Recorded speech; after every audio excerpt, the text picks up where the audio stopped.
दोस्तों, knowledge park academy के YouTube channel पे आप सभी का हार्दिक स्वागत है।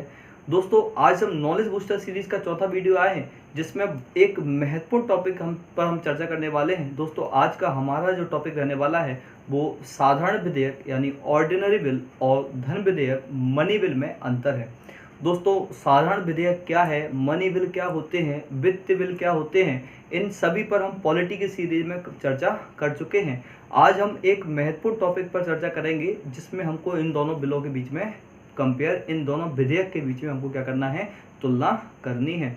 दोस्तों, आइए इस टॉपिक की स्टार्ट करते हैं। ये आपके मेंस के लिए दोस्तों 5 नंबर के 2020 के नए सिलेबस के हिसाब से बात की जाए तो 5 नंबर के लिए महत्वपूर्ण है, और 2019 के पुराने सिलेबस के हिसाब से बात की जाए तो ये आपका 6 मार्क यानी कि 6 नंबर के लिए महत्वपूर्ण हो जाता है। दोस्तों, तो हेडिंग डाल लीजिए। आज का जो टॉपिक है धन विधेयक और साधारण विधेयक यानी कि मनी बिल और ऑर्डिनरी बिल में क्या अंतर है, उस पर हम चर्चा करने वाले हैं। दोस्तों, सबसे पहले तो बेसिक डेफिनेशन समझ लेते हैं कि धन विधेयक क्या होता है और साधारण विधेयक क्या होता है। क्लियर है दोस्तों? सबसे पहले समझते हैं धन विधेयक क्या होता है। सामान्यतः ऐसे विधेयक जो फाइनेंस यानी कि वित्त से संबंधित हो, यानी कि पैसे से संबंधित हो, ऐसे विधेयक क्या कहलाते हैं, वित्तीय विधेयक, फाइनेंशियल बिल कहलाते हैं, जो कि आर्टिकल 117 यानी कि अनुच्छेद 117 में बताए गए हैं। वहीं दोस्तों, यदि कोई विधेयक अनुच्छेद 110 में दी गई शर्तों को यानी कि आर्टिकल 110 में दी गई शर्तों को पूरा करता है तो दोस्तों वही वित्त विधेयक क्या कहलाता है, धन विधेयक कहलाता है, जिसमें हमने देखा था कि उसकी घोषणा कौन करता है, बताता कौन है कि कोई विधेयक वित्त विधेयक है या नहीं, लोकसभा का अध्यक्ष। ठीक है ना? तो ऐसे विधेयक जो करों के अधिरोपण यानी कि नए कर को लगाया जाना, उन्मूलन यानी कि कर को हटा दिया जाना, छूट यानी कि कर में थोड़ी सा छूट या रिलैक्सेशन कर देना, परिवर्तन का मतलब क्या है, ये कम भी हो सकता है, ज़्यादा भी कर देना टैक्स को, या विनिमय से संबंधित होते हैं, ऐसे विधेयक क्या कहलाते हैं दोस्तों, धन विधेयक कहलाते हैं, जो शर्तें कायम दी हुई हैं आपकी आर्टिकल 110 में। वहीं दोस्तों, जब साधारण विधेयक की बात करते हैं तो ऐसे विधेयक या ऐसे सारे विधेयक जो वित्त विधेयक ना हो। क्लियर है? वित्त विधेयक की जब मैं बात करूंगा तो उसमें धन विधेयक भी अपने आप क्या हो जाएगा, शामिल हो जाएगा। ऐसे विधेयक जो वित्त विधेयक ना हो और संविधान संशोधन विधेयक ना हो, इन दोनों प्रकार के विधेयकों को छोड़ करके जितने भी विधेयक होते हैं वो कौन से होते हैं, आपके साधारण विधेयक यानी कि ऑर्डिनरी बिल की श्रेणी में आते हैं। आई होप आपको क्लियर हुआ होगा। यानी कि वे सभी विधेयक जो वित्त विधेयक नहीं है, मनी बिल यानी कि धन विधेयक नहीं है, या फिर संविधान संशोधन विधेयक नहीं है, इन तीनों के अलावा, और धन विधेयक और वित्त विधेयक तो एक ही है, ठीक है, तो इन दोनों के अलावा बात की जाए तो सारे के सारे विधेयक क्या कहलाते हैं, आपके ऑर्डिनरी बिल यानी कि साधारण विधेयक कहलाते हैं। दोस्तों, आई होप आपको बेसिक डेफिनेशन समझ में आ गई होगी। अब हम चालू करते हैं तुलना कि आखिरकार इसमें क्या तुलना की जा सकती है। ठीक है, तो सबसे पहले हम बात करते हैं धन विधेयक, और उसके साथ किसको बताता चलूंगा मैं, आपके साधारण विधेयक को बताता चलूंगा। क्लियर है? तो दोस्तों, जो धन विधेयक होता है, सबसे पहला पॉइंट अपन चर्चा करते हैं कि जो धन विधेयक होता है इसको केवल लोकसभा में ही पेश किया जा सकता है। क्लियर है? यानी कि जो धन विधेयक यदि सभापति के द्वारा, यदि लोकसभा के अध्यक्ष के द्वारा बता दिया जाता है, घोषित कर दिया जाता है, इसकी घोषणा कर दी जाती है कि ये विधेयक धन विधेयक है, तो वो कहाँ पेश किया जाएगा, आपका लोकसभा में ही पेश किया जा सकता है। लेकिन जब हम ऑर्डिनरी बिल की बात करते हैं, साधारण विधेयक की बात करते हैं, तो ये लोकसभा में भी पेश किया जा सकता है और राज्यसभा में भी पेश किया जा सकता है। यहाँ कोई ऐसा कंपलसरी नहीं है कि आप केवल क्या कर सकते हो, लोकसभा में पेश कर सकते हो। क्लियर है? दूसरे पॉइंट पे बात करते हैं कि इसे लोकसभा में केवल किसी मंत्री के द्वारा ही पेश किया जा सकता है। यानी कि धन विधेयक जो होता है उसको सिर्फ और सिर्फ लोकसभा में और किसके द्वारा, सिर्फ मंत्री के द्वारा ही क्या किया जाता है, पेश किया जा सकता है। यानी कि ये सरकारी विधेयक होते हैं।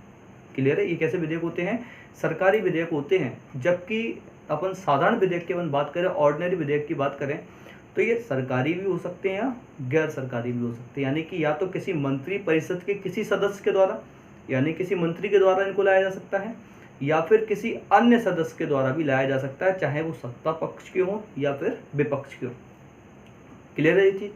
तो यहाँ पे आपको दूसरा पॉइंट क्लियर हुआ कि इसको कहाँ पेश किया जाएगा, मंत्री के द्वारा पेश किया जा सकता है धन विधेयक को, और जो ऑर्डिनरी यानी कि जो आपके साधारण विधेयक हैं उनको किसी भी सदस्य के द्वारा पेश किया जा सकता है। क्लियर है। तीसरे पॉइंट पर हम चर्चा करते हैं कि इसे राष्ट्रपति की अनुशंसा प्राप्त होने पर ही पेश किया जा सकता है। यानी कि जो धन विधेयक है उसको राष्ट्रपति की अनुशंसा यानी पूर्वानुमति के बाद ही लोकसभा में क्या किया जाएगा, पेश किया जाएगा। क्लियर है। और वहीं जब हम साधारण विधेयक की बात करते हैं यानी कि ऑर्डिनरी बिल की बात करते हैं तो दोस्तों यहाँ पर राष्ट्रपति की पूर्वानुमति आवश्यक नहीं होती है। क्लियर है। धन विधेयक में पूर्वानुमति से ही पेश किया जाता है, साधारण विधेयक में पूर्वानुमति से पेश नहीं किया जाता, उसकी आवश्यकता यहाँ पर नहीं होती। अगला पॉइंट अपना कि इसे राज्यसभा में अधिकतम 14 दिनों के या 14 दिन तक अपने पास रोक कर रख सकती है। यानी कि दोस्तों जो धन विधेयक होता है, ठीक है, उसको राज्यसभा अपने पास मैक्स टू मैक्स यानी कि अधिक से अधिक समय तक, कितने समय तक रोक सकती है, 14 दिनों तक रोक सकती है। 14 दिन बाद उसको वापस से भेजना होता है या फिर वो अपने आप पारित मान लिया जाता है। ठीक है, तो 14 दिनों तक रोक सकती है। वहीं ऑर्डिनरी बिल यानी कि जो साधारण विधेयक होता है उसको राज्यसभा अधिक से अधिक 6 माह तक अपने पास रख सकती है। क्लियर है। राज्यसभा इसको कितने पास तक रोक कर रख सकती है, अधिक से अधिक 6 माह तक रोक करके रख सकती है। क्लियर है। अगला पॉइंट है कि इसे विधेयक को यानी कि जो धन विधेयक है उसको राज्यसभा द्वारा संशोधित या अस्वीकार नहीं किया जा सकता।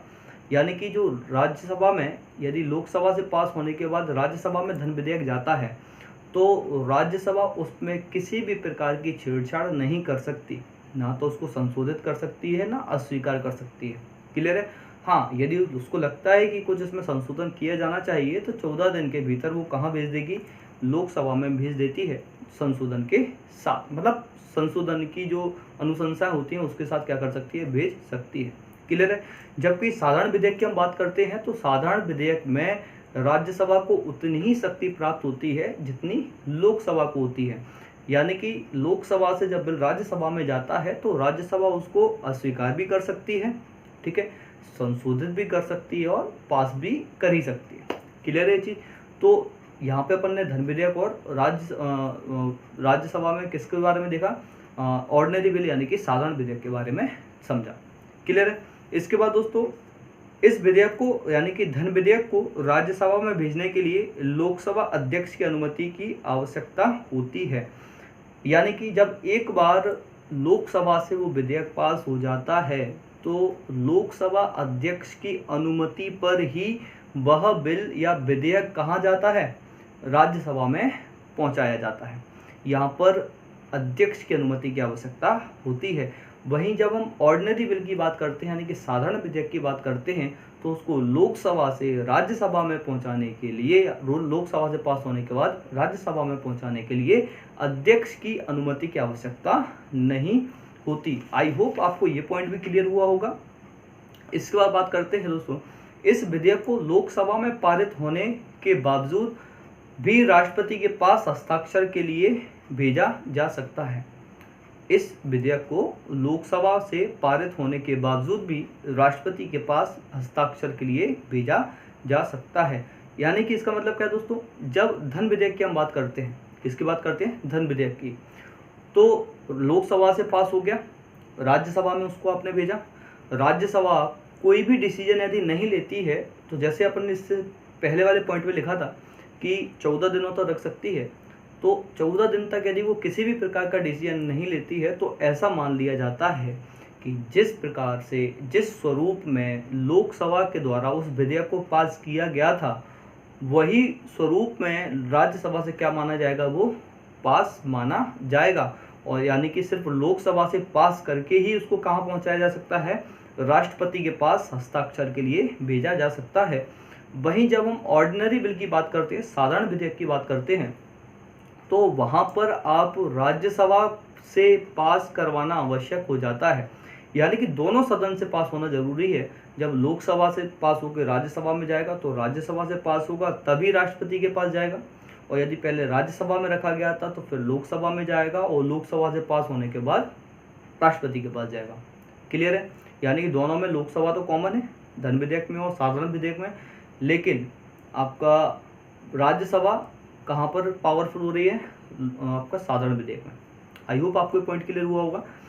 इस पर अगला पॉइंट है कि यदि विधेयक लोकसभा में पास नहीं हो पाता तो ऐसी स्थिति में पूरी मंत्रिपरिषद को इस्तीफा देना पड़ता है।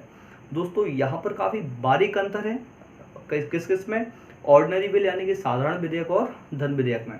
तो धन विधेयक में हमने देखा कि यदि कोई विधेयक लोकसभा में पेश किया गया है, ठीक है ना, यदि कोई धन विधेयक लोकसभा में पास किया गया है और वो लोकसभा से ही पास नहीं हो पाता, किस में पेश किया गया है?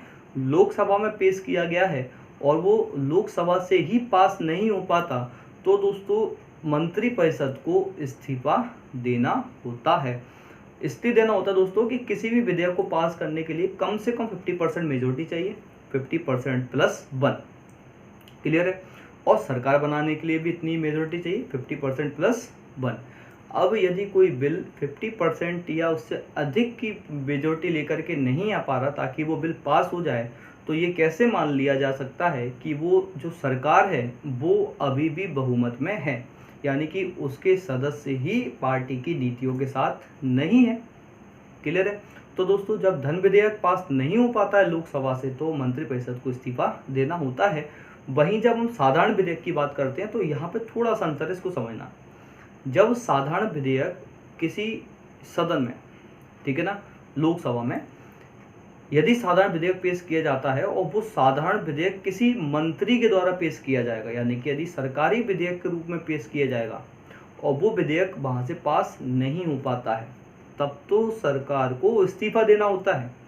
यदि किसी अन्य व्यक्ति के द्वारा यानी कि प्राइवेट मेंबर के रूप में या प्राइवेट बिल के रूप में या गैर सरकारी सदस्य के रूप में उसको क्या किया जाएगा? गैर सरकारी बिल के रूप में उसको पेश किया जाएगा और वो पास नहीं हो पाता है, तो उस स्थिति में मंत्रिपरिषद यानी सरकार को इस्तीफा देना नहीं पड़ता। क्लियर है? आपको समझ में आया कि यदि राज्यसभा में मतलब जो साधारण विधेयक में यदि लोकसभा में कोई मंत्री पेश करता है बिल और वो पास नहीं होता है तो उसको इस्तीफा देना पड़ेगा मंत्रिपरिषद को। और वहीं हम बात करते हैं यदि किसी अदर व्यक्ति के द्वारा, यानी कि कोई व्यक्ति जो मंत्री नहीं है लेकिन सदस्य है और उसने बिल को पेश किया है साधारण विधेयक को, तो यदि वो पास नहीं हो पाता है तो उस स्थिति में सरकार पर कोई भी प्रभाव नहीं आता। आई होप ये पॉइंट आपको क्लियर हुआ होगा। इसके बाद लास्ट दोस्तों माना जाए इसका अंतर कि इस विधेयक को राष्ट्रपति द्वारा स्वीकार या अस्वीकार किया जा सकता है, यानी कि धन विधेयक को, ठीक है ना, धन विधेयक को राष्ट्रपति के द्वारा स्वीकार या अस्वीकार किया जा सकता है, किंतु पुनर्विचार के लिए नहीं भेजा जा सकता। क्लियर है? आर्टिकल 111, ठीक है ना, यानी कि अनुच्छेद 111 की बात करते हैं तो राष्ट्रपति के पास जब कोई बिल उसकी अनुमति या स्वीकृति के लिए भेजा जाता है तो वो 3 प्रकार की शक्तियों का प्रयोग कर सकता है। या तो वो उस विधेयक यानी कि बिल को अपनी स्वीकृति दे सकता है, दूसरा वो अपनी स्वीकृति को रोक सकता है जिसके पास उसको पॉकेट बिटों की पावर मिली हुई है, वो अपन जब राष्ट्रपति पढ़ा हुआ तो उसमें समझा था। तीसरा क्या है कि वो उसको पुनर्विचार के लिए वापस से सदन में भेज सकता है। लेकिन धन विधेयक में केवल 2 ही शक्तियों का वो यूज़ कर सकता है, या तो वो उसको स्वीकार कर सकता है या अपनी अनुमति को रोक सकता है, स्वीकृति को रोक सकता है पॉकेट बिटो वगैरह का यूज़ करके। अब यहाँ पे बात समझ में ये आ जाती है दोस्तों कि वो पुनर्विचार के लिए नहीं भेज सकता। ऐसा इसलिए माना जाता है कि यदि पुनर्विचार के लिए वो भेजना होता, ठीक है ना, तो जब विधेयक पेश किया गया था राष्ट्रपति अनुमति से ही पेश किया जाता धन विधेयक, ठीक है ना, तो वहीं पर मना कर सकता था, ठीक है ना।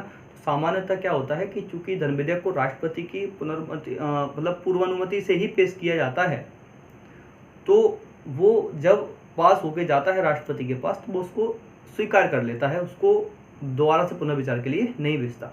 क्लियर है? अब जब साधारण विधेयक की हम बात करते हैं तो 111 के तहत तीनों शक्तियां उसके पास होती हैं। जब साधारण विधेयक राष्ट्रपति के पास जाता है तो वो क्या कर सकता है, उसको पुनर्विचार के लिए भी भेज सकता है, उसको स्वीकार भी कर सकता है और अपनी जो स्वीकार्यता है उसको क्या कर सकता है, वो होल्ड भी कर सकता है, यानी कि रोके भी, अपनी स्वीकृति को रोक कर भी रख सकता है। तीनों ही पावर को यूज कर सकता है। हाँ, लेकिन यहाँ पे ये बात है कि जब वो पुनर्विचार के लिए भेजता है और जब संसद में या संसद से वह संशोधन के साथ या संशोधन के बिना, ठीक है ना, किसी भी फॉर्म में यदि वो वापस राष्ट्रपति के पास जाता है तो राष्ट्रपति उसको स्वीकार करने के लिए बाध्य हो जाता है। आई होप दोस्तों ये महत्वपूर्ण अंतर थे धन विधेयक और साधारण विधेयक के रूप में। आई होप आपको ये वीडियो पसंद आई होगी दोस्तों। अगर ये वीडियो आपको पसंद आई हो तो इसको लाइक कीजिए, वीडियो को शेयर कीजिए और इस वीडियो पे या इस चैनल पे आप यदि नए हैं तो इस चैनल को सब्सक्राइब कीजिए। अपना ख्याल रखिए, अपनों का ख्याल रखिए। जय हिंद, जय भारत।